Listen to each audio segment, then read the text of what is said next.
நண்பர்கள் துரோகிகள் ஆனார்களா? உறவுகள் எதிரிகள் ஆனார்களா? திரும்பிய திசையெங்கும் நீங்கள் உதாசீனப்படுத்தப்பட்டீர்களா? அத்தனை நம்பிக்கைகளும் தரைமட்டமாக தவிடுபடியானதா? கரையேற வழி தெரியாமல் தத்தளித்து நின்றீர்களா?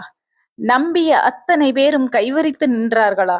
கைவசம் இருந்த அத்தனை வாய்ப்புகளும் கை நழுவிச் சென்றதா? தொட்ட காரியங்கள் அத்தனையும் நஷ்டத்தை சந்தித்ததா? தொடரும் அத்தனை சூழல்களும் உங்களுக்கு எதிரானதாக தோன்றியதா? கைகொண்ட அத்தனை பொருளும் கைவிட்டுச் சென்றதா? அக்கம் பக்கத்தினர் பகையாக மாறினார்களா? ஒதுங்கி நிற்க ஒரு இடமும் இல்லாமல் தத்தளித்து நின்றீர்களா? எதிர்வரும் இன்னல்களை தாங்க மனம் திராணியற்று சோர்வடைந்ததா? வீழ்ந்தால் இனி எழவே முடியாது என்று வெறுமை உங்கள் மனதை சூழ்ந்து விட்டதா?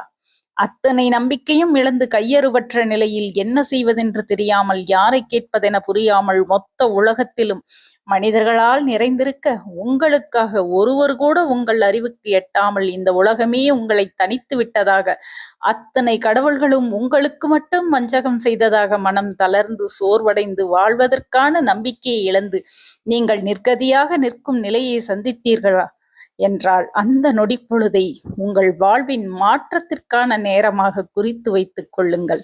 அந்த சூழலில் உங்களுக்குள் ஒரு வைராக்கியம் எழும். எனக்கென்று யாருமில்லை என்று எண்ணிய எனக்கு இதுவரை விளங்கவில்லை. எனக்கென்று யாருமே வேண்டியதில்லை. எனக்காக சிந்திக்க நான் இருக்கிறேன்.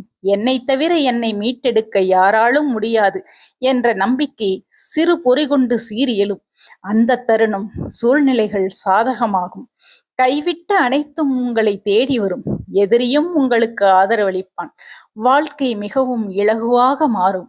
அந்த நொடி பொழுதில் நான் இத்தனை பெரிய உயரத்தை அடைவதற்காகத்தான் என்னை அத்தனை துன்பம் தந்து எழச் செய்தாரோ என் கருணை தெய்வமே, சத்குரு பகவானே, இந்த வாழ்க்கை அத்தனையும் நீ எனக்கு தந்த பிச்சை என்று மனம் அத்தனை துன்பங்களுக்கும் நன்றி கூறி, சத்குருவின் திருப்பாதத்தை தவிர நன்றி காட்ட வேறு எங்குமே இடமில்லை என்ற பெரு உண்மையை உணர்ந்த உனக்கு ஒரு சந்தர்ப்பம் வாய்க்கப் பெறும் என்றால், அப்பொழுது நிச்சயம் நீ சோதனைகளையும் வேதனைகளிலும் துவைத்தெடுக்கப்படுவாய்.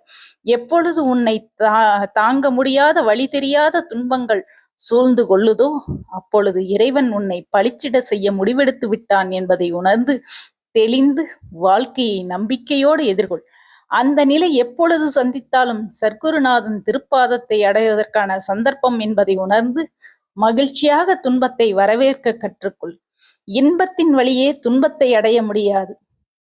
ஆனால் துன்பத்தின் வழியே நிச்சயம் இன்பத்தை அடையலாம். இதுவே வாழ்வின் ரகசியம். ஓம்